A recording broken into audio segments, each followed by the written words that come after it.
जरा सोचिए, एक जूं जो चुपचाप राजा के महल में रहती है, और एक खटमल जो रात के अंधेरे में राजा का खून चूसता है। लेकिन कहानी यहीं खत्म नहीं होती। एक दिन राजा ने हर कीड़े मकोड़े को मारने का हुक्म दे दिया, और अब खतरे में है वो जूं जो बेगुनाह है। फिर होती है एक अनोखी सभा, जहां कीड़े अपनी बात रखते हैं, राजा को चुनौती मिलती है, और एक बूढ़ा समझदार आदमी सबको सोचने पर मजबूर कर देता है। क्या होगा जब जूं और खटमल बोलेंगे? क्या इंसाफ सिर्फ ताकत से मिलेगा या समझदारी से? ये कहानी है बदलते दिलों, बोलते कीड़ों और सच्चे न्याय की।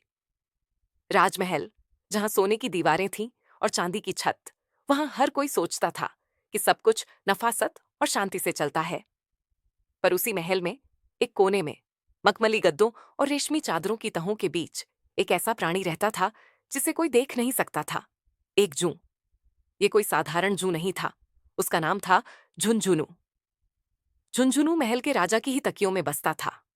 दिन भर गहरी नींद सोता, और रात को जब राजा विश्राम करता, तब वो धीरे से उसकी गर्दन या कान के पीछे जाकर हल्का सा काटता। बस उतना ही कि राजा बेचैन हो जाए, पर पकड़ डीडीएच में न आए। लेकिन झुंझुनू सिर्फ खून चूसता नहीं था, वो सुनता भी था। हर रात राजा की बातें, मंत्रियों की योजनाएं और दासी दासों की फुसफुसाहटें सब झुंझुनू की छोटी सी याददाश्त में दर्ज हो जाती। वो जानता था कि राजा को कब नींद नहीं आती, किस मंत्री के दिल में बगावत पल रही है, और कौन सा सेवक चुपके से रसोई घर से मिठाई चुराता है। पर झुंझुनू में एक अजीब बात थी। वह चालाक जरूर था, पर निर्दयी नहीं। जब कभी राजा थका हुआ होता, बहुत परेशान होता, तो वह रात भर उसे चैन से सोने देता। और जब राजा अत्याचारी विचार सोचता, जैसे किसी गरीब पर टैक्स बढ़ाना या प्रजा को डांटना, तब झुंझुनू उसे रात भर सोने न देता। राजा करवटें बदलता रहता, और सुबह चिड़चिड़ा होकर अपना निर्णय बदल देता। राजा को अब तक समझ नहीं आया था कि उसकी नींद किसने छीन रखी है। एक दिन मंत्री ने कहा, महाराज, हो न हो कोई बुरा साया है जो आपकी निद्रा हर लेता है। राजा ने सिर हिलाया, पर झुंझुनू चुपचाप तकिए के कोने में मुस्कुरा रहा था। उसे मालूम था कि वह सिर्फ एक जूं नहीं है, वह महल का अनकहा संतुलन है। रात का तीसरा पहर था। महल गहरी नींद में डूबा हुआ था। चांदनी खिड़कियों से झांक रही थी, और शाही पलंग पर रेशमी पर्दे धीमे धीमे लहरा रहे थे। इसी निस्तब्धता में एक परछाई धीरे धीरे पलंग के पाए से होती हुई ऊपर चढ़ी। वो कोई और नहीं, बल्कि एक नया मेहमान था, खटमल। नाम था उसका कटकटिया। वो बाहर से आया था, किसी पुराने सिपाही के बिस्तर से होता हुआ अब सीधे राजा के पलंग तक पहुंच गया था। कटकटिया ठहरा घुमक्कड़ और थोड़ा घमंडी। उसे न सिर्फ खून पीना पसंद था, बल्कि अपनी तारीफें करना भी। जैसे ही वो राजा की चादर के अंदर घुसा, एक धीमी पर पैनी आवाज आई, ठहरो, ये इलाका मेरा है। कटकटिया चौंका। कौन? एक कोने से झुंझुनू धीरे धीरे रेंगता हुआ आया। उसकी चाल में आत्मविश्वास था। कटकटिया हंस पड़ा। अरे, एक जूं, और मुझे रोक रहा है? मैं खटमल हूं, राजा के खून की असली कद्र करता हूं। तुम बस बालों में रहने वाली एक मामूली जूं हो। झुंझुनू ने शांत स्वर में कहा, मैं इस महल में बरसों से हूं।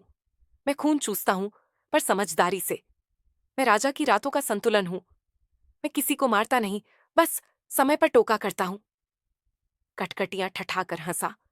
मुझे नियम पसंद नहीं। मैं रात भर राजा का स्वाद लूंगा। देखता हूं कौन रोकता है मुझे।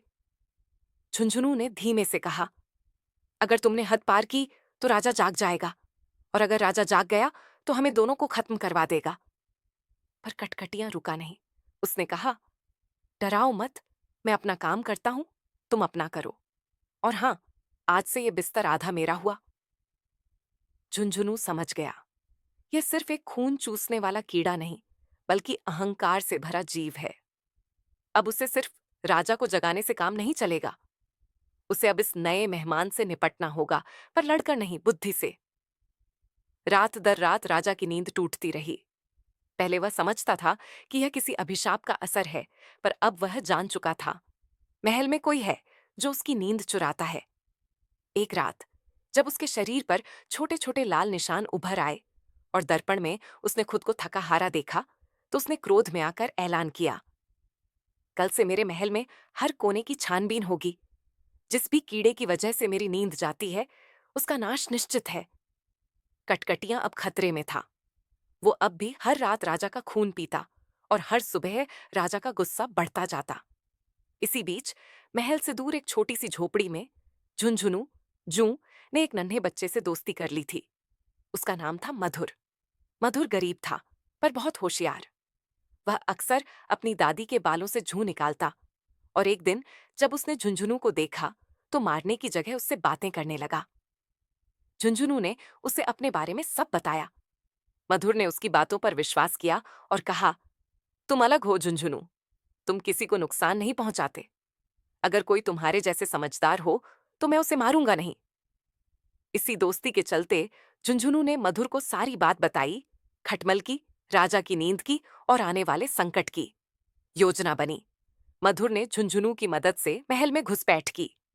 उन्होंने खटमल की तलाश शुरू की और धीरे धीरे खटमल की हरकतों के सबूत इकट्ठा किए। राजा के गद्दे पर खटमल के अंडे, चादर पर खून के धब्बे, रात में खटमल की रेंगती परछाई। मधुर ने यह सब राजा के दरबार में पेश किया। राजा चौंक गया। उसने कहा, तो ये सच्चाई है, खटमल ने ही मेरी नींद छीनी है। लेकिन तभी ट्विस्ट आता है। खटमल रो पड़ा। उसने सबके सामने स्वीकारा कि उसने राजा का खून चूसा, पर सिर्फ इसीलिए क्योंकि उसे कहीं जगह नहीं मिली। उसे बार बार घर से निकाला गया, मारा गया और महल ही उसकी आखिरी आश्रय था। झुंझुनू चुप था। उसने खटमल की आंखों में एक सच्चा पश्चाताप देखा। मधुर ने राजा से कहा, महाराज, कभी कभी जो हमसे गलती करता है वह बुरा नहीं होता, बस भटका हुआ होता है। राजा सोच में पड़ गया। अब हालात बिगड़ चुके थे। राजा की नींद पूरी तरह गायब थी। उसका चेहरा पीला पड़ गया था। आंखों के नीचे काले घेरे और स्वभाव में चिड़चिड़ापन आ गया था।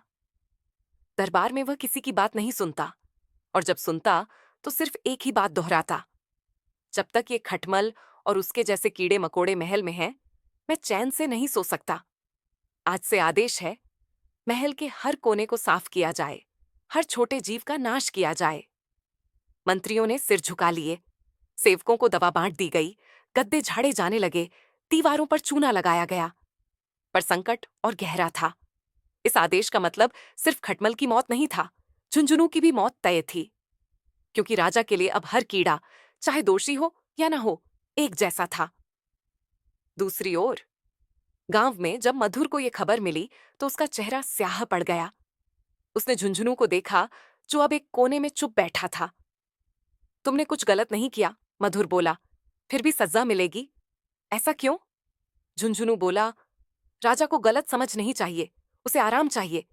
और जब कोई ताकतवर थक जाता है तो उसका गुस्सा सबसे कमजोर पर गिरता है। उसी वक्त प्रजा में से एक बूढ़ा, शांत और ज्ञानी व्यक्ति खड़ा हुआ। नाम था वेदनारायण। उसने कहा, जहां अन्याय हो वहां चुप रहना सबसे बड़ा अपराध होता है। मैं राजा से बात करूंगा। अक्लमंद आदमी अब आगे बढ़ा। वह दरबार में पहुंचा। सिर झुकाए नहीं, आंखों में डर नहीं, केवल शांति और तर्क की रोशनी थी। राजा ने झल्लाकर पूछा, अब तू क्या कहने आया है वेदनारायण? वेदनारायण बोला, महाराज, अगर बुखार के लिए पूरी देह को जलाया जाए तो क्या बुखार जाएगा या जीवन ही समाप्त हो जाएगा? राजा चौंका। वेदनारायण आगे बोला, एक खटमल के दोष के लिए सब कीड़े क्यों मारे जाएं? जो सालों से चुपचाप जी रही है, उसका क्या अपराध है? राजा ने गुस्से में पूछा। तुम चाहते हो कि मैं उसे छोड़ दूं, जो शायद दोषी भी है? वेदनारायण बोला, नहीं, मैं बस ये चाहता हूं कि आप सोचें, क्या ये फैसला डर से लिया गया है या समझ से? राजा चुप हो गया। पहली बार उसकी आंखों में विचार की चिंगारी जगी। राजा की उलझन बढ़ती जा रही थी। एक ओर उसका आदेश था, महल के हर कीड़े मकोड़े का अंत, और दूसरी ओर वेदनारायण का सवाल, क्या डर से लिया गया निर्णय न्यायपूर्ण होता है? राजा को इस बात ने विचलित किया। वो जानता था कि वेदनारायण केवल बहस नहीं करता, वह समाधान लेकर आता है। अगले दिन पूरे राज्य में ढिंडोरा पीटा गया। राजमहल में विशेष सभा बुलाई गई है, जहां न्याय किया जाएगा खटमल और जूं पर। सभा का दृश्य सिंबॉलिक स्टाइल। राजा सिंहासन पर बैठा था। चारों ओर मंत्री, सैनिक, सेवक और कुछ चुनी हुई प्रजा मौजूद थी।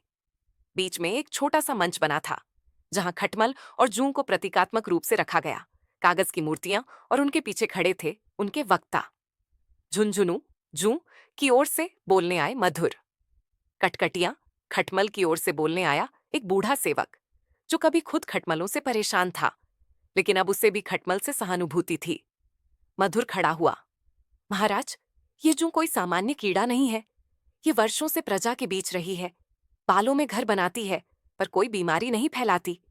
जब लोग बीमार पड़ते हैं, ये उनके साथ रहती है, जैसे एक सच्चा साथी। झुंझुनू तो किसी के खून की प्यासी नहीं, बस एक जीव है जो अपने अस्तित्व की लड़ाई लड़ रही है। सभा में कुछ लोग सिर हिलाने लगे। फिर खटमल की ओर से सेवक खड़ा हुआ।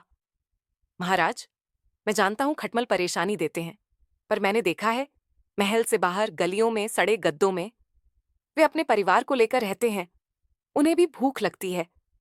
वे राजा का खून नहीं चूसना चाहते, पर जब कोई उन्हें जगह नहीं देता, तब मजबूरी में वे घुस आते हैं।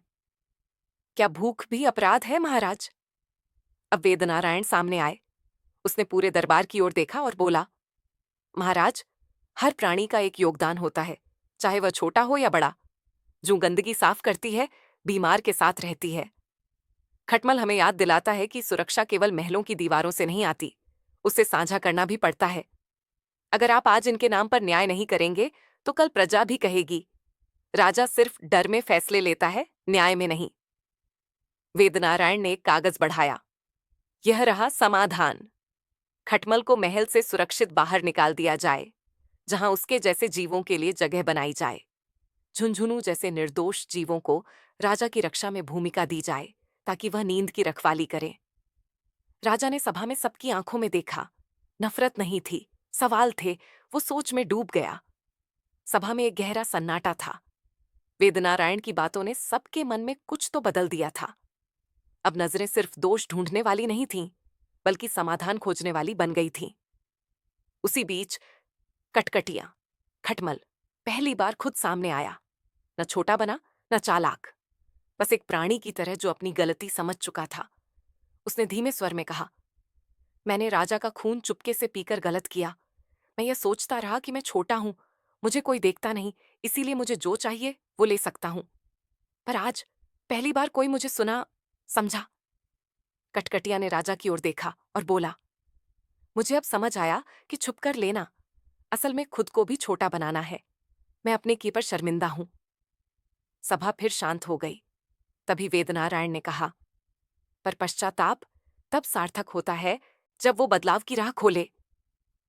वो कटकटिया के पास आया और बोला, काटकटिया, अगर तुम भी प्रजा के लिए कुछ कर सको, कोई ऐसा योगदान जो तुम्हें सिर्फ एक खून चूसने वाला नहीं, बल्कि एक उपयोगी जीव बनाए, तो क्या तुम तैयार हो? कटकटिया ने बिना सोचे सिर हिला दिया। वेदनारायण मुस्कुराया। उसने कहा, तुम्हारा शरीर गर्म है और तुम अंधेरे में पहचान सकते हो कि कहाँ नमी है, कहाँ बीमारी छिपी है। तुम गांव की झोपड़ियों में जाओ जहां बीमारी फैलती है, और जैसे ही कोई जगह अस्वच्छ हो, वहां से संकेत दो। हम तुम्हें जीवित चेतावनी की तरह इस्तेमाल करेंगे। सभा में एक हलचल हुई। कीड़ा जो अब निगरानी का काम करेगा।